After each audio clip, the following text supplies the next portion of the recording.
Hello, in this video we're going to work through another word problem. So Carl travels the 1900 kilometers from his home in eastern Ontario to Winnipeg. He traveled by bus to Toronto at an average speed of 60 kilometers per hour and then flew to Winnipeg at an average speed of 700 kilometers per hour. His total traveling time was 7 hours. How many kilometers did he travel by bus? How far did he travel by plane? So again, right away, I recognize that this problem requires the use of the speed is equal to distance over time formula. So if we think of this as a starting point, here's where I start, right? He's going to travel some distance to Toronto. So this is some distance x to Toronto. And that is by, I believe, by bus, or he drove. And then he's going to travel some distance by plane to Winnipeg. And so I believe this is by plane. So let's say that distance is y. So what we have is we have two distances. We're going to let x represent distance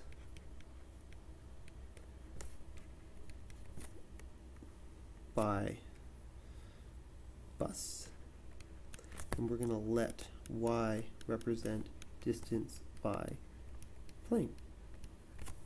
Okay, so now we want to set up an equation. So we know this total distance is 1900 kilometers. Our first equation is x plus y equals 1900.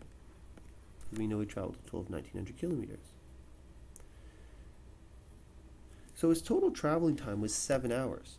So what we can do now is, if total traveling time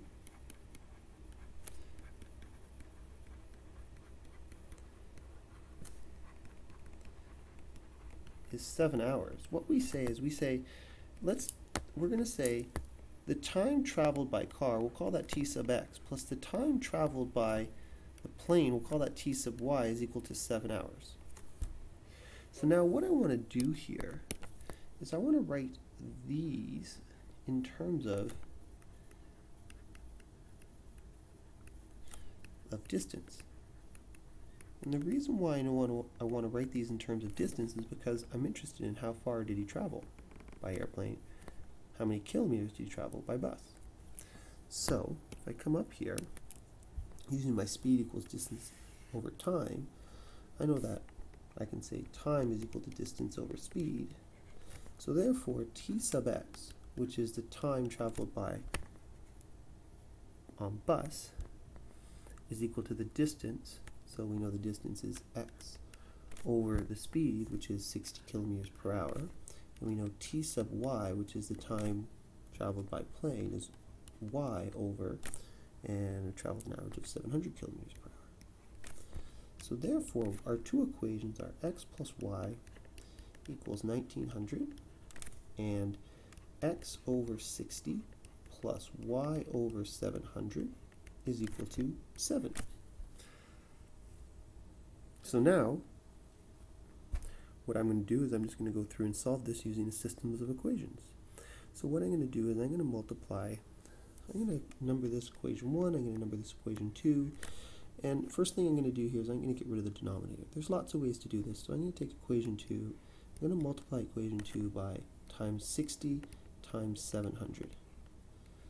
So we're going to multiply it by 60 and 700, and so 60 times 700 is 42,000, so I'm going to get 700x plus 60y is equal to 7 times 42,000.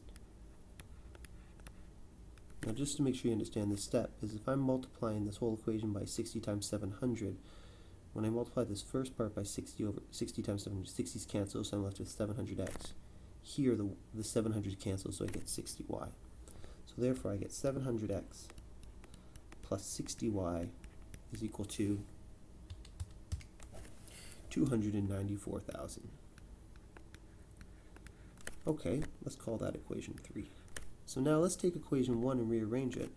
So let's go up here and do this. So we're going to say x is equal to 1900 minus y. These are some big numbers, so I'm going to need my calculator for this one. Let's call that star.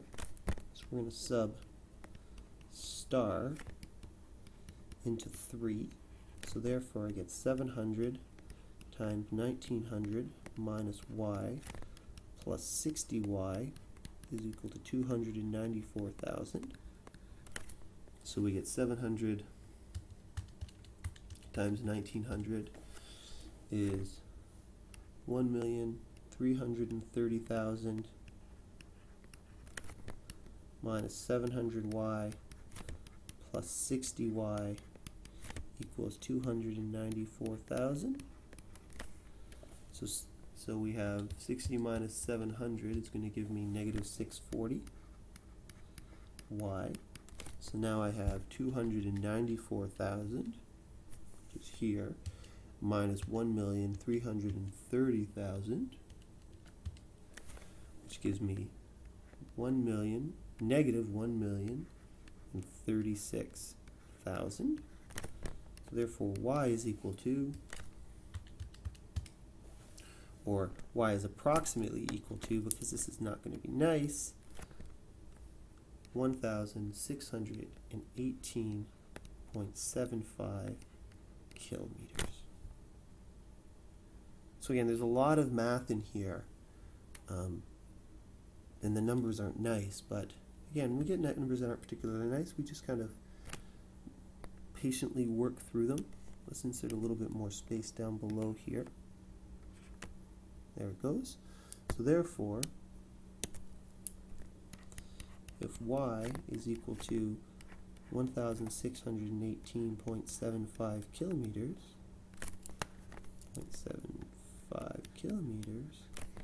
x is going to equal 1900 minus 1,618.75 kilometers. Again, sorry, y is approximate, so x is approximately equal to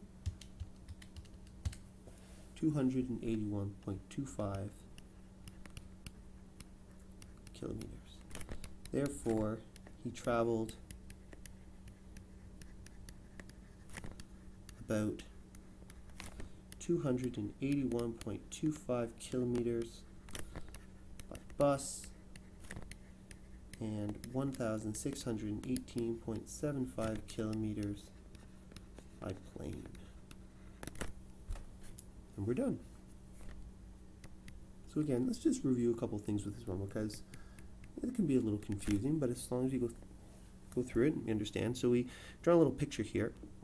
And because we're talking about speed, distance, and time, I know I'm going to use that formula in some way. So I started here and I've traveled x kilometers by bus, and I've traveled y kilometers by plane. So I have my let statement. So I know if the total distance is 1900 kilometers, we know x plus y is 1900. And if I know the total traveling time is 7 hours, that means I can add the two times together to get 7. And I've notated the time traveled by bus is t sub x, and the time traveled by plane is t sub y. So now, this is kind of the tricky part. This is where sometimes we say, well, how do we go from here to here? And what I notice here is that I'm interested in the distance. So if I'm interested in the distance, I want to rewrite t sub x and t sub y in terms of distance. So I know the time traveled by bus is x over 60. The time traveled by plane is y over 700. So I can substitute those in. Then I get rid of the denominators by clearing fractions, we can say. I multiply both sides by 60 times 700. And I work that out. Then I do the process of substitution, and I get a value. And remember here, it's important that this is an approximate value. So communication dictates we should put approximate symbol. I hope that helped.